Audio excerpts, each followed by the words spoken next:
Now I'm going to show you how to make ozone water. So this is the ozone water bubbler system. There are three components to it. There is the flask, which looks exactly like this. I've already pre-filled it with some water. We have the stem, which goes directly into the flask. And then you're going to need an ozone destruct, which is going to neutralize the excess ozone. So as you're bubbling the ozone gas through the water, it's not just going into the open air, it's going through the destruct and turning it back into oxygen.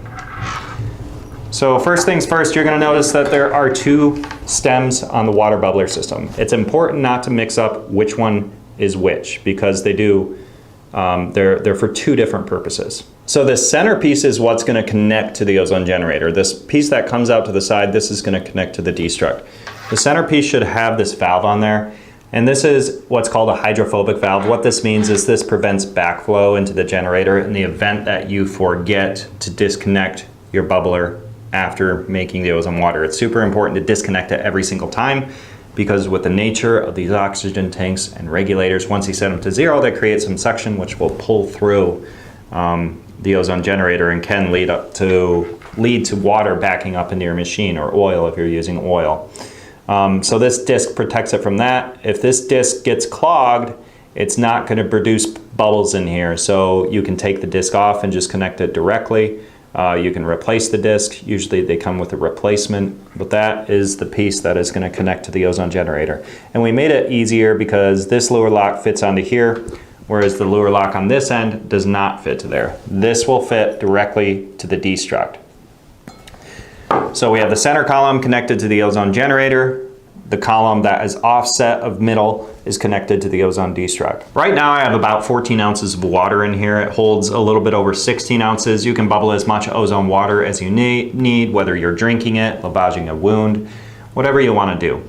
But the thing to remember is that for every 8 ounces of water, you want to bubble for 12 minutes. So again, for every 8 ounces of water, you bubble for 12 minutes, and you don't have to remember all these numbers because they'll be down below.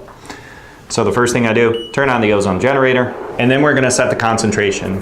Now, contrary to popular thought, it doesn't actually matter the concentration that you put into the water bubbler system, because with the way the math works out with the flow rate and the concentration, it ends up being the same regardless of what setting you use. That being said, so that we don't confuse people, we just choose setting 7 and say set it to setting 7 because people get kind of confused with that concept of mathematically how that works out.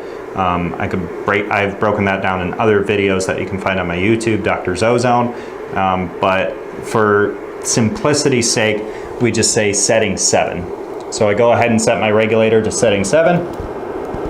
And then once you do that, you'll notice that it's actually bubbling the ozone gas through the water. So the ozone is coming out of the generator, going down the stem, and then the gas is bubbling through the water and then out into the destruct. So I can't actually smell any ozone right now, but if you do, small amounts of ozone are normal. Again, it's a very detectable molecule, so even if like 1 part per million is getting out, you'll be able to smell it. So I wait 12 minutes per 8 ounces for full saturation. However, if you're drinking ozone water, just note that if you have it really strong, it might produce a scratchy throat because it's very, very strong. So what I like to do is I like to ozonate it 12 minutes per 8 ounces, but then there is a short half-life, meaning that it will disintegrate back into oxygen relatively quickly.